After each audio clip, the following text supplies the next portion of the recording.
बिस्मिल्लाहिर्रहमानिर्रहीम। अस्सलामु अलैकुम वरहमतुल्लाहि वबरकातुहू। बहुत शुक्रिया आप लोगों ने वीडियो के लिए वक़्त निकाला। अल्लाह रब्बुल इज़्ज़त आपके इस वक़्त को आपके लिए काबिल बरकत और काबिल सलामती बनाए और अल्लाह आपको इसका अजर अता फरमाए। वीडियो को स्किप मत कीजिए, आप लोग पूरा देखें, आपको इससे फ़ायदा होगा, इंशाअल्लाह नुकसान नहीं होगा। बहुत बहुत जज़ाकल्लाह। हम लोग दिन रात इबादत करते हैं, अल्लाह ताला हमें इबादत की तौफीक अता फरमाए। अगर हम काम ही ऐसा करें जिससे हमारी इबादत कबूल ही ना हो तो हमारी इबादत करने का कोई फ़ायदा नहीं। ये तो ऐसा हुआ कि जैसे हम बग़ैर वज़ू के नमाज़ पढ़ें और हमारी नमाज कबूल ना हो। बिल्कुल इसी तरह वो कौन सा ऐसा काम है जो करने से 40 दिन तक हमारी कोई भी इबादत अल्लाह के हुज़ूर कबूल नहीं होती। अल्लाह रब्बुल इज़्ज़त हमें आफ़ियत अता फरमाए। आप लोगों से गुजारिश है, हमारे चैनल को ज़रूर सब्सक्राइब कीजिए, लाइक एंड शेयर कीजिए। दुआ में याद रखिए, अल्लाह रब्बुल इज़्ज़त आपको इसका अजर अता फरमाए।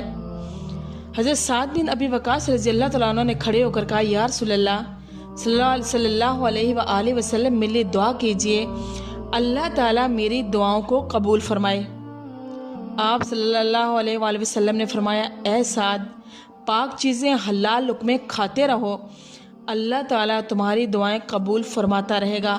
कसम है खुदा की जिसके कब्ज़े में मोहम्मद अरबी सल्लल्लाहु अलैहि वसल्लम की जान है, हराम लुक़मा जो इंसान अपने पेट में डालता है उसके खाने की वजह से 40 दिन तक इसकी इबादत कबूल नहीं होती। जो गोश्त पोश्त हराम से पला वो जहन्नमी है। अगर किसी ने अपनी औलाद को हराम खिलाया या ख़ुद भी हराम खाया तो वो सीधा जहन्नुम में जाएगा। अब हराम की बहुत किस्में हैं। अगर हम कहें कि अकेला हम चोरी करें या डाका डालें वो हराम है, वो सिर्फ वो हराम नहीं है। हम लोग रिश्वत लें वो भी हराम है। हम लोग किसी का हक मार लें वो भी हराम है।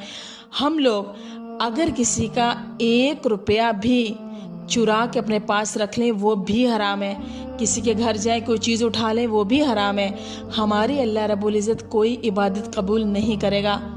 इवन के हमारे घर में अगर कुछ बहन भाइयों का हिस्सा पड़ा है, हदीस मुबारक में यहाँ तक है कि अगर 7 खजूरें एक प्लेट में पड़ी हैं तो बहन भाइयों में कोई भी बग़ैर इजाज़त दूसरों के वो खजूर उठा के नहीं खा सकता, वो हराम गिनी जाएगी।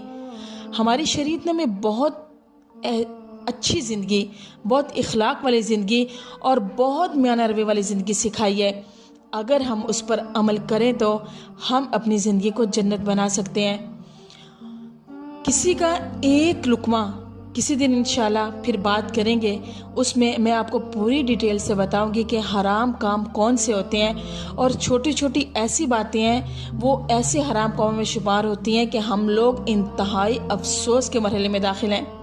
अल्लाह रब्बुल इज़्ज़त हमें हराम से बचाए और नेकी के काम करने की तौफीक अता फरमाए। बहुत शुक्रिया आप लोगों ने वीडियो को देखा, अल्लाह आपको इसका अजर दे। प्लीज़ चैनल को सब्सक्राइब कीजिए, हमारी हौसला अफजाई कीजिए। दुआ में याद रखिए। फ़ी अमानिल्लाह व आखिर दवाना अनिल हम्दुलिल्लाहि रब्बिल आलमीन।